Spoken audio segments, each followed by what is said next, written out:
Is it worth it? That's what we're here today to try to figure out in Mount Airy. This is a 3-bedroom, 2.5 bath home, 1,144 square feet. They are asking $585,000 and it has been on the market for 8 days. I think this is a flip. It's got a cool carport. You could easily close that in. I really don't like the siding color, but it's aluminum and it's easy to paint or just change out. So let's go take a look and see, is it worth it? So we got a good carport, easily to finish off into a garage if you wanted. I see fresh wood on the back, so I think there's a new deck. Looks like new windows, shutters.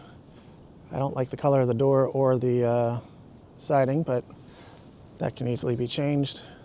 The front yard is pretty steep, and we're gonna check out and see what the backyard looks like, but let's go take a look. I believe this is new concrete here.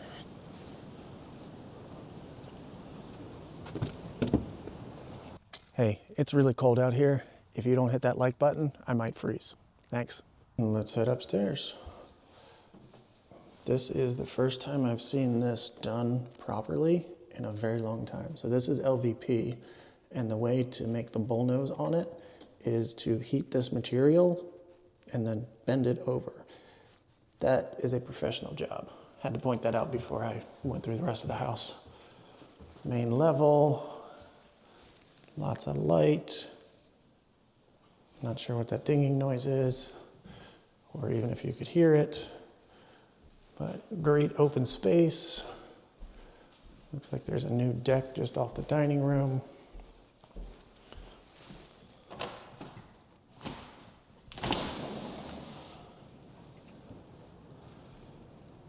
And it does have a walk around here. There's the carport.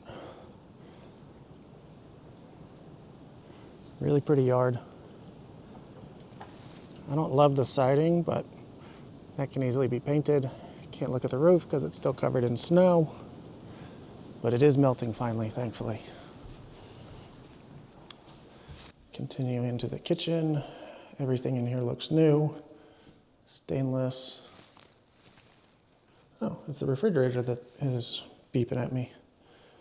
Granite countertops, shaker cabinets. Nice Whirlpool appliances, and there's even a separate space over here for more counter and storage.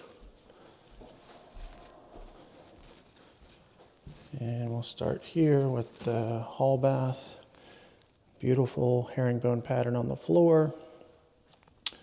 Vanity, medicine cabinet, and tub shower. Just across the hall is bedroom 1. Not very large, but functional. Probably make a good office. Bedroom 2.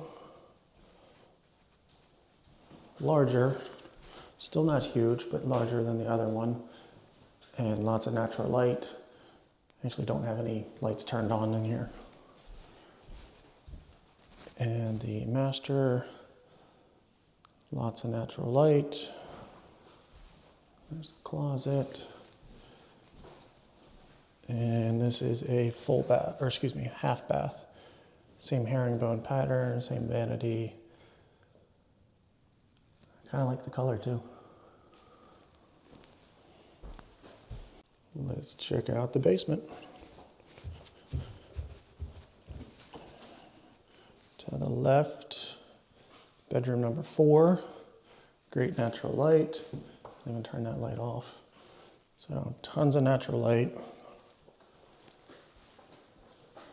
Lots of outlets and a full bath connected in here. Good size vanity, new toilet, new shower. And it is kind of a walk-in shower, but they had to build up.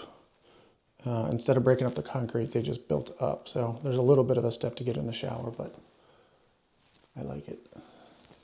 Let's see what else this thing has to offer. A good size rec room with a wood-burning fireplace. Lots of natural light as well. Side door.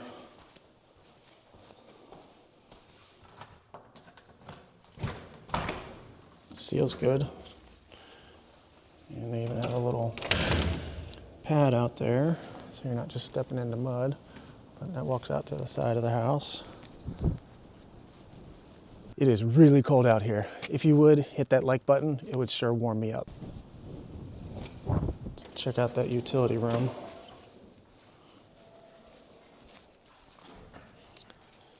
Washer and dryer. I bet those are the old cabinets. Spare fridge. And here's all of our expensive stuff. We have a Trane from 2023. That thing will last 4 lifetimes. Electric water heater from 16, I think. Plenty of life still. Water softener. I don't see an age on here, maybe 2018, if that's what that says. I think that says 2018. And the pressure tank says 2019. And this is actually for the back side of that shower. So because it's below the plumbing line, it uses this ejector pump to push everything up and out into the main drain line, which you can then see over here. Great space down here. Now that we've been through the whole house, what do you think? Is it worth it for $585,000? I think it might be a hair high, but overall, the work craftsmanship quality is very good here. You got a good level yard. The front yard is kind of a cliff, long driveway, but there's still plenty of flat space up top here. So what do you think? Is it worth it?